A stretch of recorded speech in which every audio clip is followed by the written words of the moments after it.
Chaque année, en paroisse, quand arrive la fin du mois de novembre, nous avons la joie de fêter Sainte Barbe, patronne, entre autres, des sapeurs-pompiers. Et nous avons, au cours d'une messe, le corps des sapeurs-pompiers avec beaucoup de leurs familles et de leurs amis. Alors nous pouvons à cette occasion nous poser la question, quelle est la différence entre un sapeur-pompier chrétien, disons pratiquant, attaché au Seigneur, et un sapeur-pompier un peu indifférent à la religion? Est-ce que le sapeur-pompier chrétien est plus compétent? Il devrait l'être, puisque Jésus l'invite à développer ses talents, son potentiel. Mais les talents, ça ne dépend pas que de nous, et le développer non plus. Ça dépend de l'influence que nous avons reçue, de l'éducation, etc. Est-ce que le pompier chrétien sera plus sympa, comme on dit?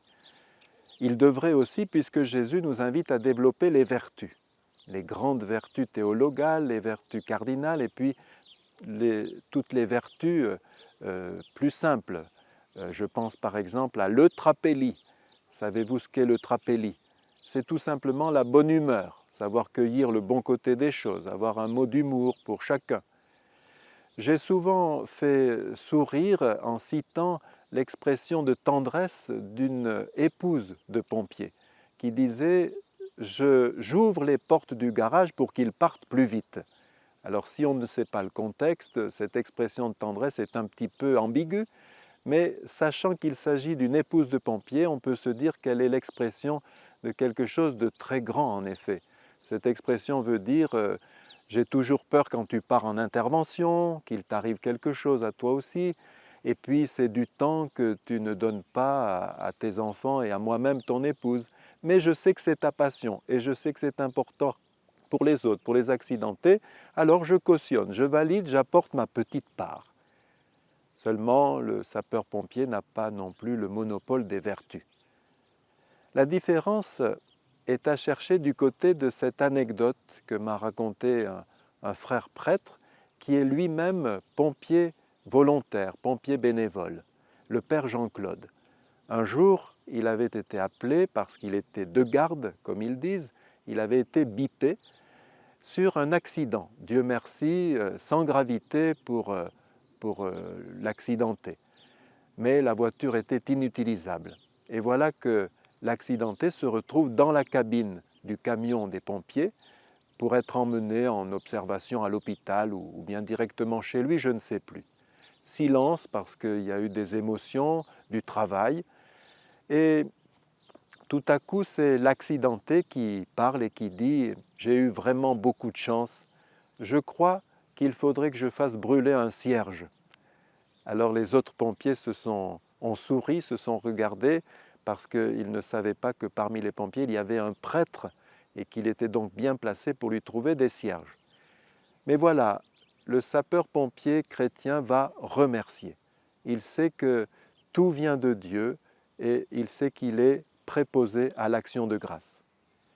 Mais il y a une autre différence, c'est dans la façon de se concevoir, de penser son existence, sa mission.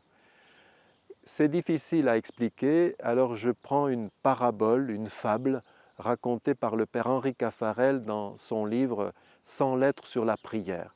Il dit « Imaginez le one-man show d'un violoniste. C'est tellement éblouissant que toute la salle se lève comme un seul homme quand est fini le concert et applaudit à tout rompre. Le violoniste, que l'on sent très humble, recule jusqu'au fond de la scène. Et voilà que le violon, oui, l'instrument, parce que c'est une fable, avance tout seul au devant de la scène et quand les applaudissements se sont tus, salue le public et dit « J'espère, mesdames et messieurs, que vos applaudissements vont également à monsieur, parce que j'avoue que sans son concours, je n'aurais pas aussi bien réussi. » Et le père Caffarel dit « Voilà, l'humanitaire, c'est dans le meilleur des cas l'affaire de l'homme avec le concours de Dieu. Seigneur, aide-nous à traverser ces checkpoints, à porter nos sacs de riz. Mais la charité chrétienne, la foi, c'est l'affaire de Dieu avec le concours de l'homme. Dieu attend notre disponibilité pour pouvoir agir. » On peut le dire autrement, avec la comparaison donnée par le père Molinier dans son livre au titre formidable, Le courage d'avoir peur. Il dit que si la vie était comme un grand lac à traverser, il y aurait trois possibilités. D'abord marcher sur l'eau, mais ça c'est réservé aux grands saints, et puis la brasse. Alors je fixe ma trajectoire, j'exerce la poussée sur l'eau, j'avance, je gère, je contrôle, je maîtrise. Je suis tout centré sur moi. Et puis, dit-il, il y a la planche à voile. Alors là, c'est très difficile d'arriver à l'équilibre entre la poussée de l'eau, la force du vent. Il faut accepter de boire la tasse souvent et de prendre des hontes. Mais quand on sait exercer, qu'on sait faire, eh bien on peut aller très très vite. Et les saints nous montrent la voie.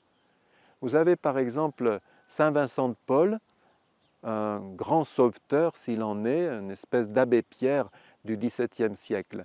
Il disait à quelqu'un qui lui demandait combien fallait-il prier dans une journée, il disait « Eh bien, il faudrait pouvoir prier pendant 1 heure chaque journée, sauf quand on est très pressé.